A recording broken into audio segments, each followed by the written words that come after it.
नमस्कार। इस खास एक्सप्लेनर में आज एक बेहद दिलचस्प रहस्य से पर्दा उठने वाला है। चलिए सीधे मुद्दे पर आते हैं। पिछले 79 सालों का यूएफओ डेटा सुनने में किसी साइंस फिक्शन फिल्म जैसा लगता है ना, लेकिन आज इन अजीबोगरीब घटनाओं का तार्किक विश्लेषण किया जाएगा। हम देखेंगे कि कैसे ये अनसुलझे रहस्य असल में सरकार और मिलिट्री की पुख्ता सच्चाइयों से जुड़े हैं। तो चलिए क्लासिफाइड दस्तावेजों की गहराई में उतरते हैं। अब जरा 2023 की इस घटना पर गौर करते हैं। 6 ट्रेंड फेडरल ऑफिसर्स ने एक अनजान जगह पर कुछ ऐसा देखा जिसने पूरी तरह से होश उड़ा दिए। एक विशाल चमकता हुआ नारंगी मदरशिप ऑर्ब और उसमें से छोटे छोटे लाल ऑर्ब्स निकल रहे थे। कमाल की बात तो यह है कि ठीक 2 साल बाद 2025 में एक हेलीकॉप्टर ने उसी जगह पर एक और ऑर्ब का पीछा किया और वो ऑर्ब अचानक इतनी तेजी से गायब हुआ कि फिजिक्स के सारे नियम ही धरे के धरे रह गए। आखिर वो था क्या? आगे बढ़ने से पहले कुछ बुनियादी शब्दों को ताज़ा कर लेना बेहतर होगा। यूएफओ यानी अनआइडेंटिफाइड फ्लाइंग ऑब्जेक्ट, ये तो काफ़ी आम शब्द है, लेकिन एक और शब्द है बोगी। 1965 के जेमिनी मिशन के दौरान एस्ट्रोनॉट फ्रैंक बोरमैन ने स्पेस में कुछ अजीब देखा और इसी बोगी शब्द का इस्तेमाल किया। मिलिट्री की भाषा में बोगी का मतलब दुश्मन का एयरक्राफ्ट होता है। अब अंतरिक्ष में इसका इस्तेमाल होना, इसने इस पूरी घटना को धरती के वायुमंडल के पार भी एक गहरा रहस्य बना दिया। और हाँ, ये अजीब घटनाएं सिर्फ धरती तक ही सीमित नहीं थीं। गहरे अंतरिक्ष में भी बहुत कुछ ऐसा हुआ जो समझ से परे था। जैसे 1969 के अपोलो 11 मिशन में बज एल्ड्रिन को केबिन में चमकती हुई रोशनी का दिखना, या फिर 1972 के अपोलो 17 मिशन की वो फोटो जिसमें 3 त्रिकोणीय बिंदु दिख रहे थे। दिलचस्प बात यह है कि सरकार ने हाल ही में माना है कि वो शायद असल फिजिकल ऑब्जेक्ट्स हो सकते हैं। अपोलो 12 के दौरान भी अजीब प्रकाश के कण देखे गए थे। ये सब वाकई में सोचने पर मजबूर कर देता है। अब थोड़ा वर्तमान की ओर आते हैं। 8 मई 2026 को एक बहुत बड़ा डेटा डंप सामने आया। अमेरिकी डिपार्टमेंट ऑफ वॉर ने 162 क्लासिफाइड यूएफओ फाइलें पब्लिक कर दी और इन फाइलों में एक तो नहीं बल्कि 400 से भी ज्यादा ऐसे मामले हैं जो पहले टॉप सीक्रेट थे। इतने सालों तक छुपाई गई ये दस्तावेज अब दुनिया के सामने हैं और इनके अंदर दर्ज मामले सच में हैरान कर देने वाले हैं। इन डीक्लासिफाई हुए दस्तावेजों में कुछ मामले तो ऐसे हैं जो फिजिक्स के नियमों की धज्जियां उड़ाते दिखते हैं। उदाहरण के लिए 2023 में ग्रीस के ऊपर एक ऑब्जेक्ट देखा गया जो 80 मील प्रति घंटे की रफ्तार से उड़ते हुए अचानक 90 डिग्री का टर्न ले लेता है।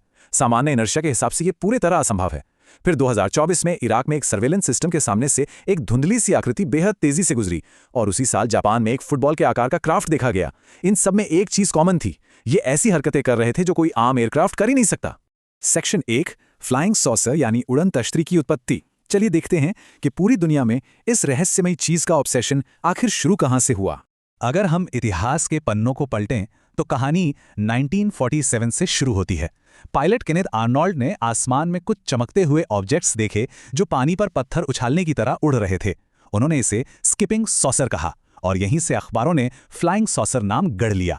इसके कुछ ही हफ्तों बाद मशहूर रॉसवेल क्रैश की घटना हुई।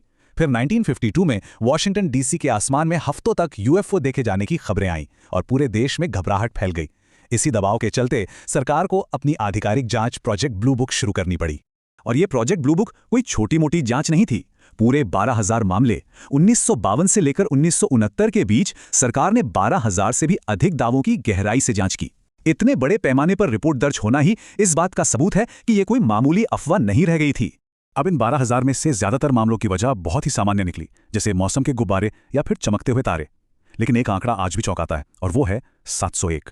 जी हां, 701 मामले ऐसे थे जो पूरी तरह से अनसुलझे ही रह गए। सरकार भी उनका पता नहीं लगा पाई।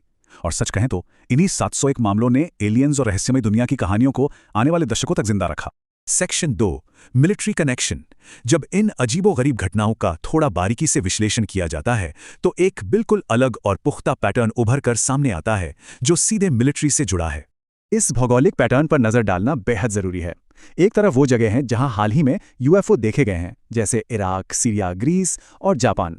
और दूसरी तरफ ये बिल्कुल वही जगह हैं जहां अमेरिकी सेना बहुत ज्यादा सक्रिय है और जहां दुनिया के सबसे बेहतरीन और उन्नत मॉनिटरिंग सिस्टम लगे हुए हैं। साफ है कि जहां जहां मिलिट्री के एडवांस्ड रडार और कैमरे मौजूद हैं, वहीं वहीं ये यूएफओ सबसे ज्यादा देखे जा रहे हैं। इस मिलिट्री कनेक्शन का सबसे बड़ा पर्दाफाश 1994 में हुआ, जब प्रोजेक्ट मोगुल की जानकारी दुनिया के सामने आई।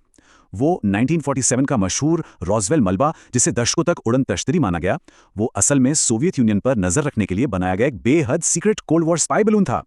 और जिन एलियन शवों को लेकर इतनी अफवाहें उड़ी थीं, वो असल में सिर्फ क्रैश टेस्ट डमीज थीं। कमाल की बात है, ये सिलसिला सिर्फ रॉसवेल तक सीमित नहीं था।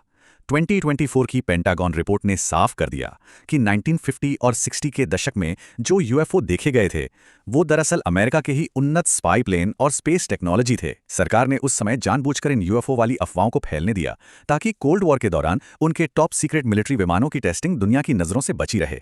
ये एक बहुत ही चालाकी भरा कदम था। सेक्शन 3 अनसुलझे रहस्यों को सुलझाना। तो फिर आज के इन आधुनिक यूएफओ मामलों की असलियत क्या है? आइए इन्हें तार्किक रूप से समझते हैं। आज की तारीख में इन घटनाओं के पीछे दो सबसे विश्वसनीय और प्रैक्टिकल कारण नजर आते हैं। पहला, अमेरिका की खुद की एडवांस्ड मिलिट्री तकनीक और स्पाई बलून्स जो आज भी गुप्त हैं, और दूसरा विदेशी सर्विलांस ड्रोन, खासकर चीन, ईरान और हूती विद्रोहियों जैसे गुटों की तरफ से।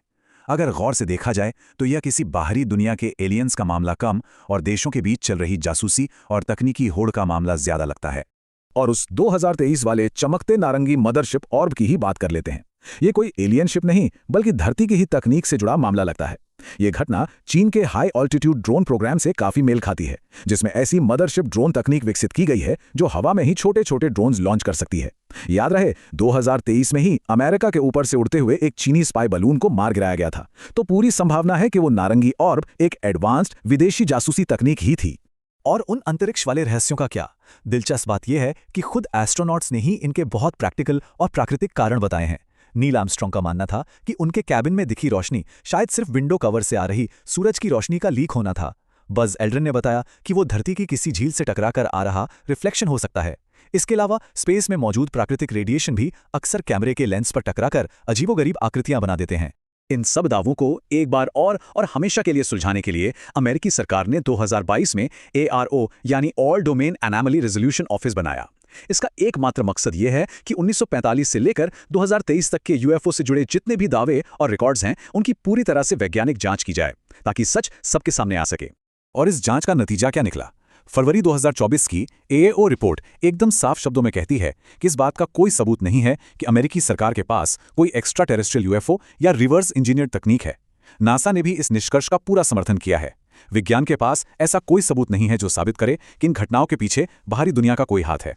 लेकिन एक सवाल फिर भी उठता है कि सरकारें अचानक से ये अधूरी यूएफओ फाइलें रिलीज क्यों करती हैं? सोर्स मटेरियल से एक बहुत ही दिलचस्प दावा सामने आता है। ये दावा सुझाव देता है कि कुछ राजनीतिक प्रशासन जैसे ट्रंप प्रशासन के दौरान और जब एप्स्टीन फाइल्स का विवाद चल रहा था, अक्सर अपनी नाकामियों या बड़े स्कैंडल्स से जनता का ध्यान भटकाने के लिए अचानक से ऐसी रहस्यमयी फाइलें जारी कर देते हैं। इस पहलू को तटस्थ रूप से समझना जरूरी है क्योंकि यह दिखाता है कि कैसे इन रहस्यों का इस्तेमाल सिर्फ लोगों का ध्यान खींचने और भटकाने के लिए किया जा सकता है। तो अंत में एक बड़ा सवाल सोचने पर मजबूर करता है।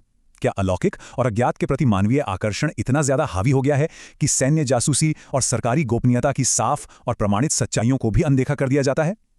इस पूरे विश्लेषण से यह तो साफ हो जाता है कि सच्चाई अक्सर आसमान के तारों या एलियंस में नहीं बल्कि यहीं धरती पर चल रहे कूटनीतिक और सैन्य दांवपेच में छिपी होती है। ये एक ऐसा विचार है जो निश्चित रूप से इस पूरे विषय को एक बिल्कुल नए नजरिए से देखने पर मजबूर कर देता है। इस एक्सप्लेनर में आज के लिए बस इतना ही।